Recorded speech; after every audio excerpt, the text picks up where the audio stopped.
నమస్తే తెలుగు ప్రజల గుండె చప్పుడు మన తెలుగు టీవీ స్పెయిన్ న్యూస్ కి స్వాగతం. వైఎస్ఆర్ జిల్లా బద్వేలు మున్సిపాలిటీ నూతన కమిషనర్గా ఎం కృష్ణ గురువారం తన ఛాంబర్లో పదవి బాధ్యతలు స్వీకరించారు.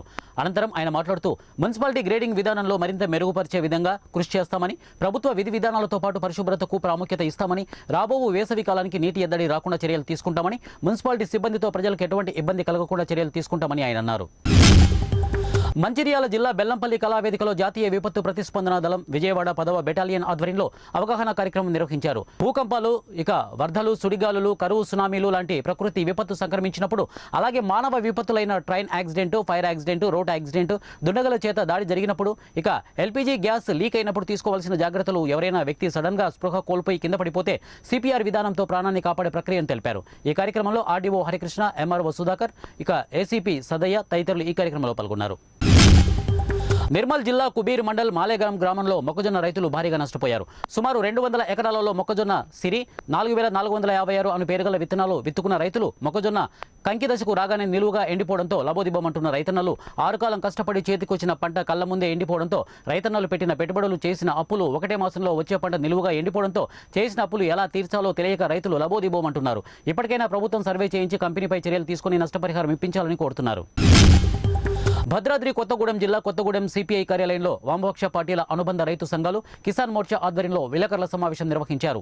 ఈ సందర్భంగా కిసాన్ మోర్చా నాయకులు మాట్లాడుతూ కేంద్రంలోని నరేంద్ర మోడీ ప్రజా, కార్మిక వ్యతిరేక ప్రభుత్వ రంగ సంస్థల ప్రైవేటీకరణ విధానాలను నిరసిస్తూ ఫిబ్రవరి 16న దేశవ్యాప్తంగా నిర్వహించదలబెట్టిన సమ్మెను జయప్రదం చేయాలని పిలుపునిచ్చారు. నరేంద్ర మోడీ ప్రభుత్వం పెట్టుబడిదారీ వర్షాలకు భూములను అప్పగించేందుకు ప్రభుత్వ రంగ సంస్థలను అంబానీ, అదానీలకు కట్టబెట్టేందుకు ప్రయత్నం చేస్తున్నారని తీవ్రంగా విమర్శించారు.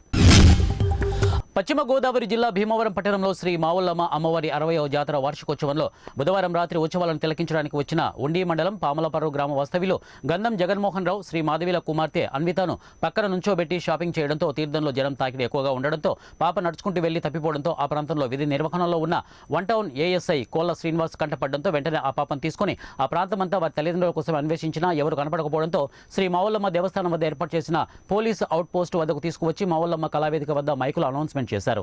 ఏఎస్ఐ కోళ్ల శ్రీనివాస్ డ్యూటీలో ఉన్న కానిస్టేబుల్కు విషయం తెలియజేసి ఆ ప్రాంతంలో తల్లిదండ్రుల కోసం వెతకసాగారు. ఈ విషయం తెలుసుకున్న తల్లిదండ్రులు అప్పటికే ఆ ప్రాంగణంలో లబోదిబో అని ఏడుస్తూ పరుగున పోలీస్ అవుట్ పోస్టుకు రావడంతో ఏఎస్ఐ కోళ్ల శ్రీనివాస్ ఏడుస్తున్న ఆ చిన్నారి పాపను వారి తల్లిదండ్రులకు అప్పగించారు.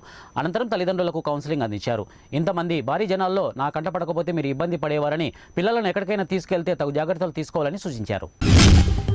ఎన్టీఆర్ జిల్లా తిరువూరు మండలం బిల్డింగ్ వర్కర్స్ యూనియన్ వారి ఆధ్వర్యంలో సమస్యలు పరిష్కరించాలని కోరుతూ బోసుబొమ్మ సెంటర్ నుండి ఎంఆర్ఓ కార్యాలయం వరకు ర్యాలీ నిర్వహించారు. తెలంగాణ ప్రభుత్వం బిల్డింగ్ వర్కర్స్ కి అమలు చేస్తున్న పథకాలను మన ప్రభుత్వం కూడా అమలు చేయాలని, బిల్డింగ్ వర్కర్స్ కుటుంబాలకు ఇన్సూరెన్స్ అమలు చేయాలి, ప్రమాదంలో గాయపడ్డ వర్కర్స్ కి ఇప్పటి వరకు ప్రభుత్వం ఎటువంటి సహాయం చేయకపోగా పట్టించుకోక రోడ్డున పడుతున్న కుటుంబాలు ప్రభుత్వం స్పందించి తాపీ వర్కర్స్ కుటుంబాలను ఆదుకోవాలని డిమాండ్ చేశారు.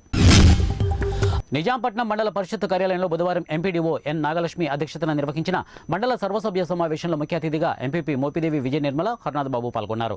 సభను ఉద్దేశించి వారు మాట్లాడుతూ పంచాయతీ నంబర్ దగ్గర నుంచి సర్పంచ్ల వరకు, ఎంపీటీసీల నుండి ఎంపీపీ వరకు ప్రతి ఒక్కరూ బాధ్యతగా పనిచేయాలని, అలా పనిచేసిన వ్యక్తి ప్రజల హృదయాల్లో నిలుస్తారని, మనల్ని నమ్మి ఎన్నుకోబడిన ప్రజలు తమ కష్టసుఖాలు చెప్పుకోవడానికి వస్తే బాధ్యతగా విని వారికి న్యాయం చేయాలని తెలియజేశారు. ప్రతి ఒక్కరికి త్రాగునీరు, వైద్యం, విద్యుత్తు, విద్య ఈ 4 ముఖ్యమైన అవసరాలను వాటిని తీర్చడానికి మనమే ప్రజల్లో మమేకమై కష్టపడాలని, ఆ విధంగా చేసిన ప్రతి ఒక్క వ్యక్తి అందరి హృదయాల్లో చిరస్థాయిగా నిలిచిపోతారని తెలియజేశారు.